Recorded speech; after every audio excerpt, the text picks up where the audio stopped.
ونستغفره ونؤمن به ونتوكل عليه ونعوذ بالله من شرور أنفسنا ومن سيئات أعمالنا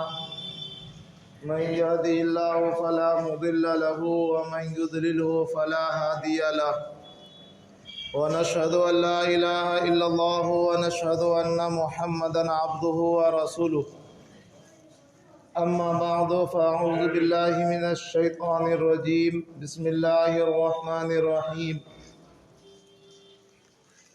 اليوم أكملت لكم دينكم وأتممت عليكم نعمتي ورضيت لكم الإسلام دينا وقال النبي صلى الله عليه وسلم إن دماءكم ومالكم وأعراضكم حرام عليكم كحرمة يومكم هذا في شهركم هذا وفي بلدكم هذا وستلقون ربكم فيسألكم عن أعمالكم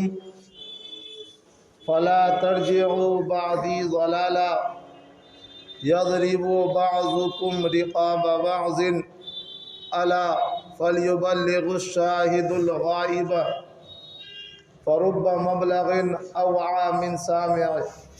او کما قال النبی صلی اللہ علیہ وسلم۔ محترم حضرات، سب سے پہلے تمام تعریف اللہ رب ذوالجلال کی ہے،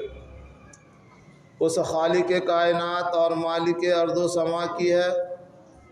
جس اللہ تبارک و تعالیٰ کی قبضہ قدرت میں ہم تمام جانداروں کی جان ہے، اور جو اللہ ہماری موت و حیات کا مالک ہے۔ اس کے بعد درود و سلام ہو ذات گرامی پر جس کو اللہ رب العزت نے ہم سب لوگوں کی ہدایت کے لیے مبعوث فرمایا ہے۔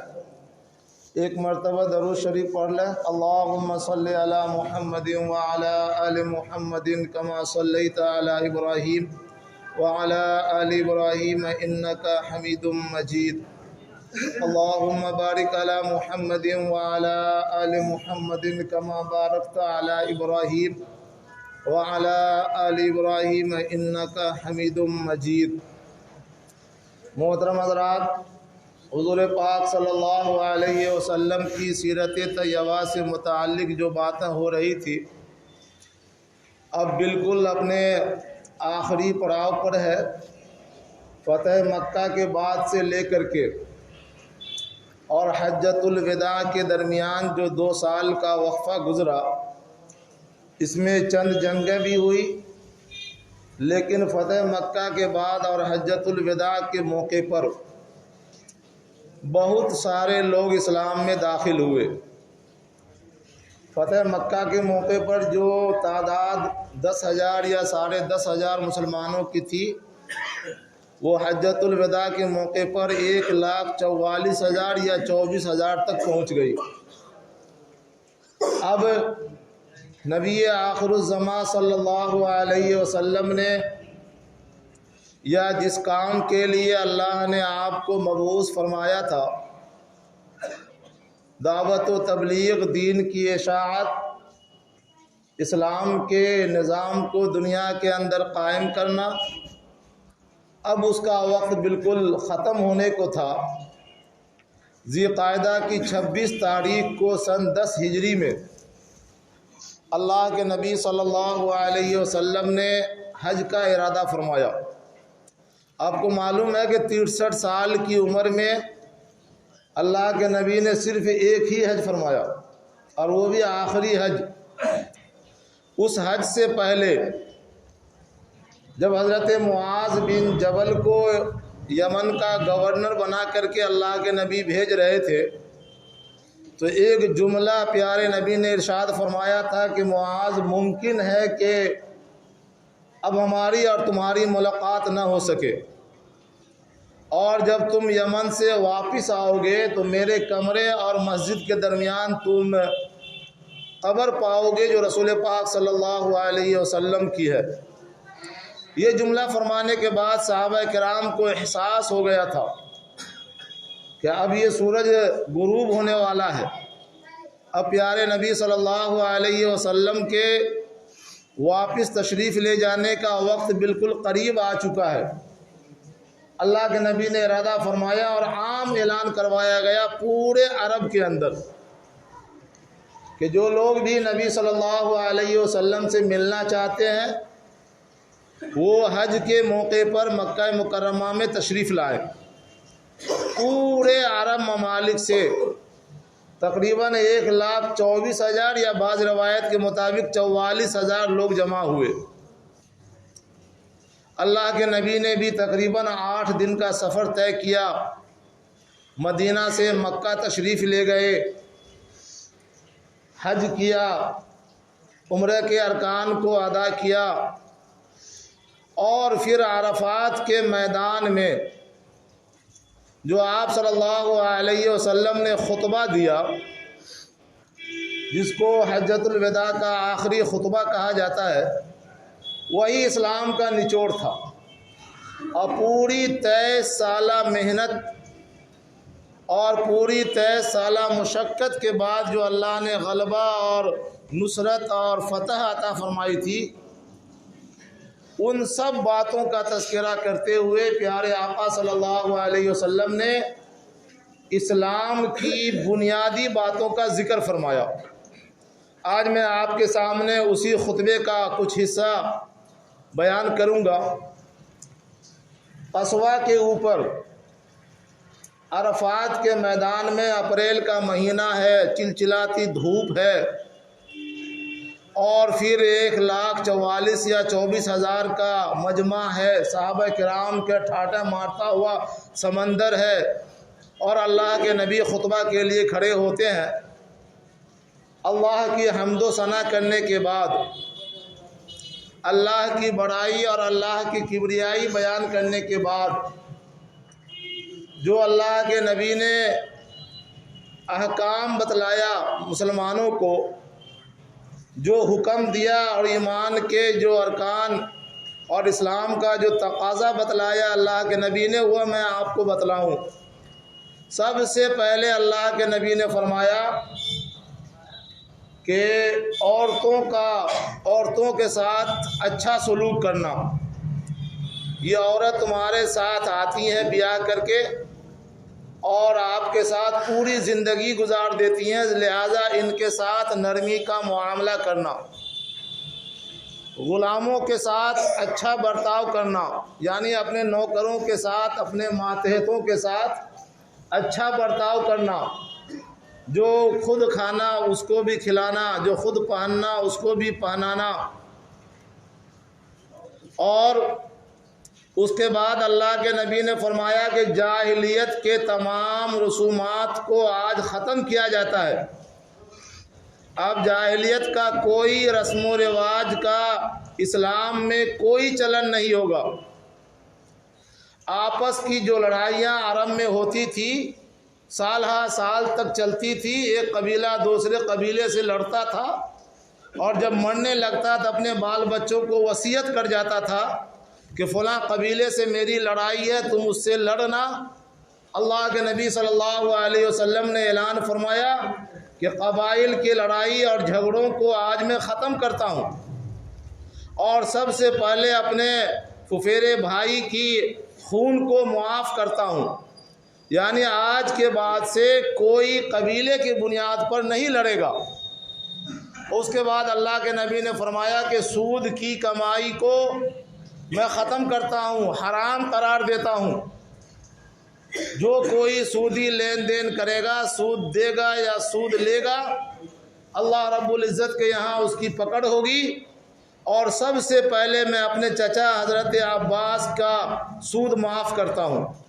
حضرت عباس جو تھے، یہ مدینہ کے اندر ان کا ایک سودی بینک تھا، بہت سارا مال ان کے سودی کاروبار میں لگے ہوئے تھے۔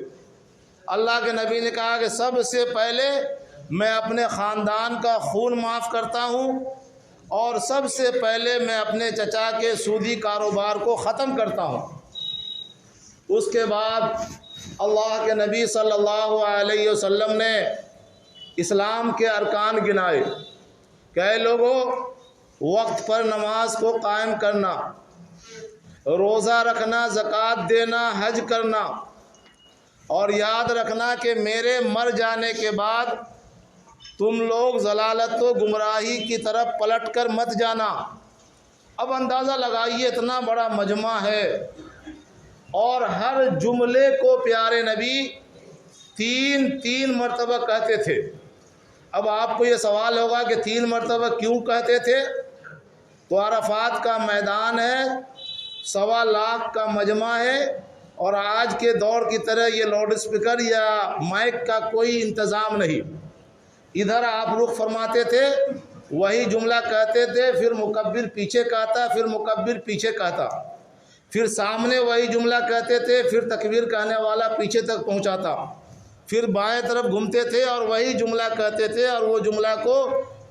مکبر اپنی آواز میں پیچھے تک پہنچاتا تھا۔ اس طرح یہ آواز صحابہ کرام تک پہنچائی جاتی تھی۔ جب اللہ کے نبی نے اسلام کے موٹے موٹے احکام بتلا دیے اور یہ کہہ دیا صاف لفظوں میں کہ اس 1.25 لاکھ کے مجمع میں ہر قبیلے کے لوگ موجود ہیں، اس میں حبشہ کے غلام بھی ہیں، مکہ کے قریش بھی ہیں، بنو خزاعہ کے سردار بھی ہیں، بنو ثقیف کے لوگ بھی ہیں، انصار بھی ہیں، مہاجر بھی ہیں۔ لہذا اے دنیا والوں اور کلمہ پڑھنے والے مسلمانوں، سن لو، لا فضل لعربی علی عجمی ولا لعجمی علی عربی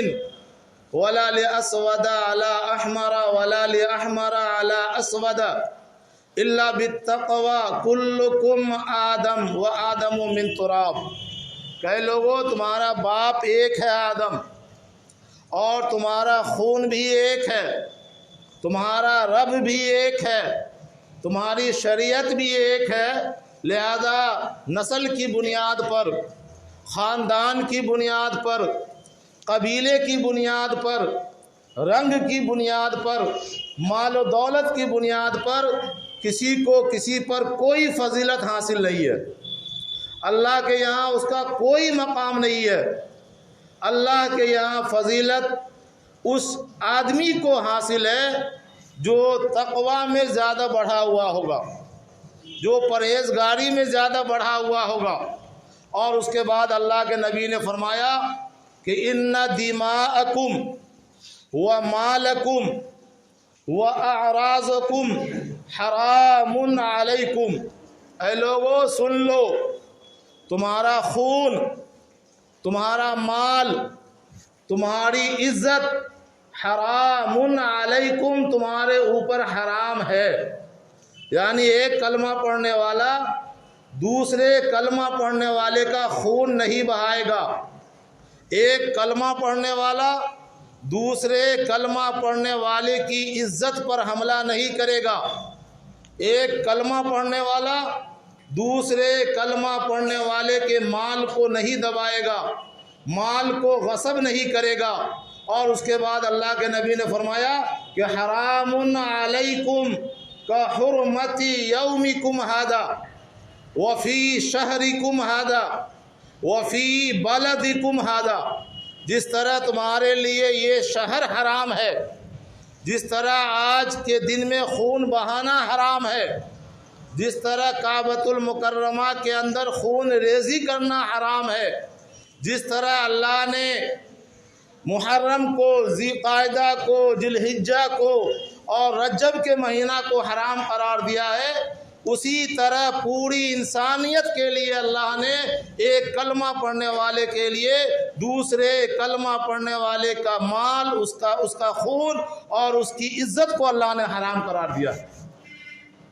یہ وہ تاریخی خطبہ ہے میرے محترم بھائی، لفظ بلفظ میں آپ کو نہیں سنا سکتا اس 15-20 منٹ کی تقریر میں، موٹی موٹی باتیں میں آپ سے سناتا ہوں۔ آگے اللہ کے نبی نے فرمایا وَسَتُلْقَوْنَ رَبَّكُمْ فَيَسْأَلُكُمْ عَنْ أَعْمَالِكُمْ۔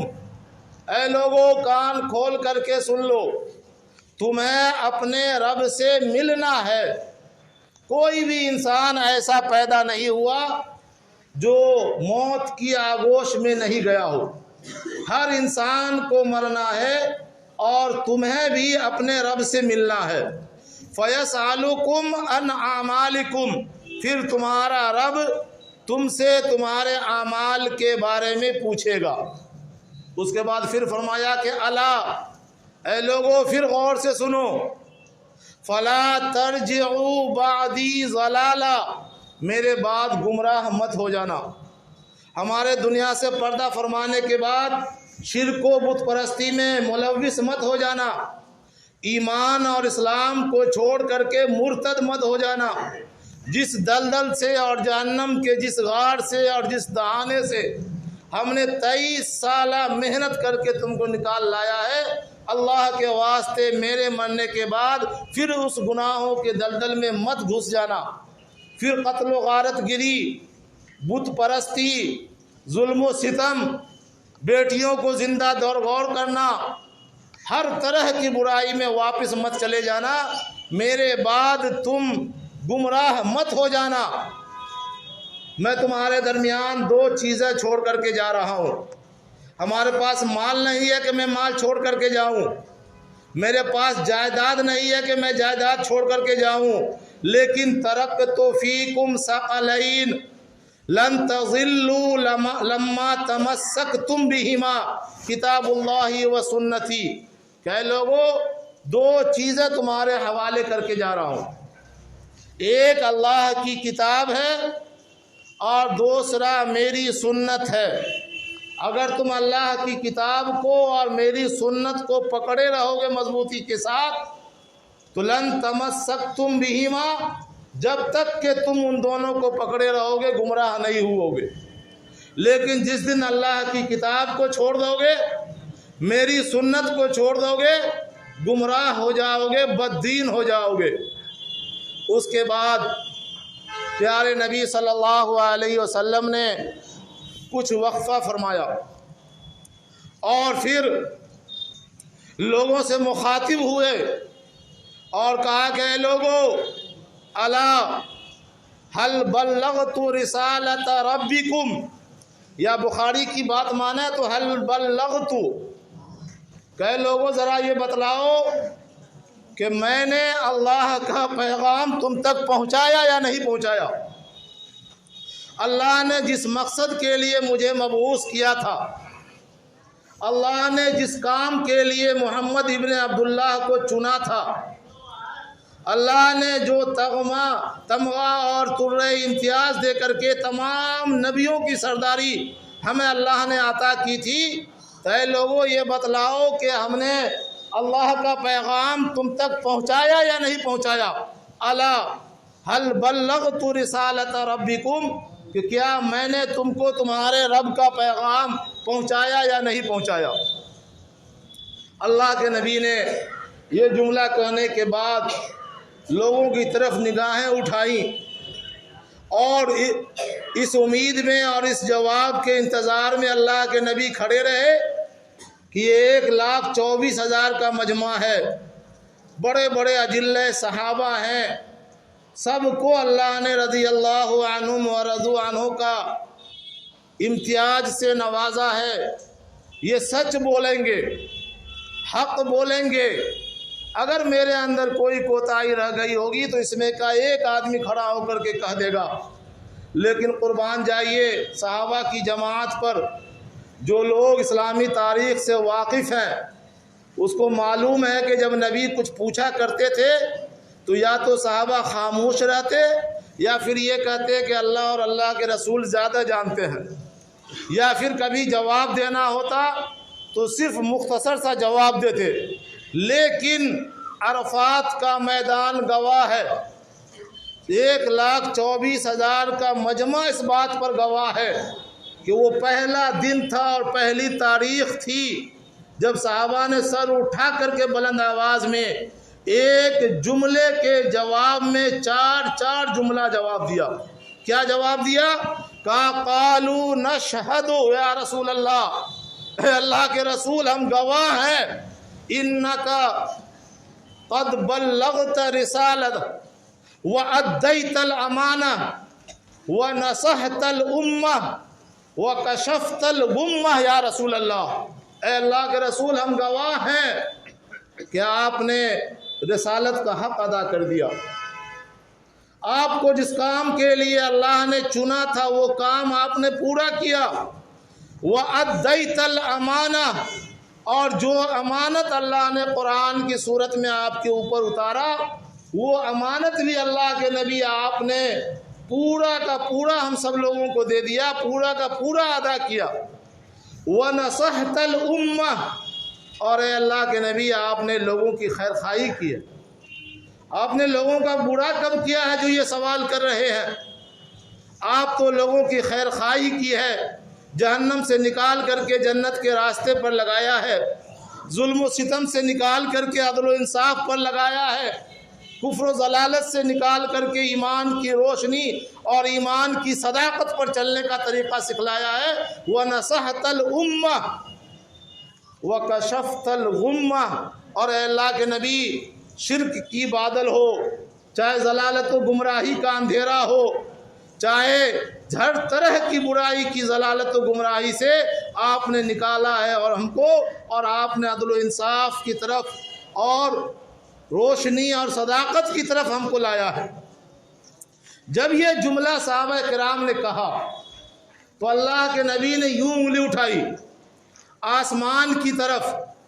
اور یوں اٹھا کر کے یوں گراتے تھے اور کہتے تھے کہ اللہم اشہد،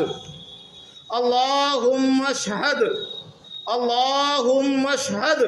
3 مرتبہ اللہ کے نبی نے فرمایا کہ اے اللہ تو گواہ رہنا، اے اللہ تو گواہ رہنا، اے اللہ تو گواہ رہنا، کہ ان لوگوں نے گواہی دے دی کہ ہم نے آپ کی رسالت کو، آپ کی امانت کو، اور آپ نے جس کام کے لیے میرا انتخاب فرمایا تھا وہ کام میں نے پورا کیا ہے۔ ان لوگوں نے گواہی دی ہے تاکہ کل قیامت کے دن جب کوئی اللہ کے عذاب کا شکار ہو جائے، جب کوئی اللہ کی پکڑ کا شکار ہو جائے، جب کوئی اللہ کی ناراضگی کا شکار ہو جائے تو کوئی کلمہ پڑھنے والا یہ نہ کہے کہ رب کا پیغام نبی نے ہم تک نہیں پہنچایا، اللہ کی امانت کو نبی نے ادا نہیں کیا، اللہ نے جس کام کے لیے نبی کو چنا تھا وہ کام نبی پورا نہیں کر سکے، نعوذ باللہ۔ یہ 1.25 لاکھ کا مجمع گواہی دے رہا ہے، اور اے اللہ آپ بھی اس پہ گواہ رہیے گا۔ اور اس کے بعد اللہ کے نبی نے فرمایا کہ فَرُبَّ مَبْلَغٍ أَوْ عَامٍ سَامِعٍ، اور اس سے پہلے بھی ایک جملہ فرمایا کہ أَلَا فَلْيُبَلِّغُ الشَّاهِدُ الْغَائِبَ، کہ لوگوں سن لو، جو یہاں حاضر ہے وہ غائب کو یہ بات پہنچائے گا، جو یہاں موجود ہے ان لوگوں تک دین پہنچائے گا جو یہاں موجود نہیں ہے۔ مفسرین کرام نے لکھا کہ اس میں وہ لوگ بھی موجود نہیں میں آتے ہیں جو زندہ تھے لیکن کسی وجہ سے مکہ نہیں پہنچ سکے، اور وہ لوگ جو قیامت تک پیدا ہوں گے وہ سب غائب کے زمرے میں آتے ہیں۔ لہذا جو لوگوں کو حق بات پہنچ جائے، جس کو اللہ کا پیغام پہنچ جائے، اس کو چاہیے کہ ان لوگوں تک یہ پیغام پہنچا دے جو یہاں موجود نہیں ہے۔ اور اس کے بعد پھر اللہ کے نبی صلی اللہ علیہ وسلم نے دعا فرمائی، اور اپریل کا مہینہ ہے، چلچلاتی دھوپ ہے، کوئی سر پر سائبہ نہیں ہے، کوئی سایہ نہیں ہے، اور آپ کو یہ سن کر کی بڑی حیرت ہوگی کہ آدھا گھنٹہ نہیں، 1 گھنٹہ نہیں، تقریباً 6.5 گھنٹہ یا 6.75 گھنٹہ اللہ کے نبی نے عرفات کے میدان میں دعا فرمائی ہے، وہ بھی اونٹنی پر بیٹھ کر کے، پیچھے کرسی کا کوئی ٹیک نہیں، سر پر کوئی سایہ نہیں، چلچلاتی دھوپ ہے۔ 4-5 گھنٹے کے بعد حضرت ام حبیبہ نے دودھ کا گلاس بھجوایا۔ صحابہ کو یہ بات ستانے لگی کہ عرفات کے دن کہیں اللہ کے نبی روزہ سے تو نہیں ہے، اتنا لمبا وقفہ گزر گیا، پانی نہیں پیا، کسی چیز کو تناول نہیں فرمایا، لیکن جب ام حبیبہ کی طرف سے دودھ آیا تو اللہ کے نبی نے دودھ تناول فرما کر کے اس بات کا، اس شک کو ختم کر دیا کہ اللہ کے نبی آج روزے سے نہیں ہے۔ اور پھر مستقل 3 روز تک اللہ کے نبی یہی خطبہ دیتے رہے، تھوڑے سے آگے پیچھے کر کے، لیکن جب 11 ذی الحجہ کو اذا جاء نصر اللہ والفتح ورأیت الناس يدخلون فی دین اللہ افواجا، جب سورہ نصر نازل ہو گئی، جبرائیل امین جب یہ صورت لے کر کے آئے تو 12ویں تاریخ کا جو خطبہ اللہ کے نبی نے دیا اس میں کچھ اضافہ فرمایا۔ وہ اضافہ کیا تھا کہ اے لوگو، ممکن ہے کہ آج کے بعد ہماری اور تمہاری ملاقات نہ ہو سکے، اس بات کا امکان ہے کہ میرے بعد آج کے بعد ہماری اور تمہاری ملاقات نہیں ہو سکے، لہذا رب کے پیغام کو سمجھ لو، اسلام کے احکام کو سمجھ لو، اور جو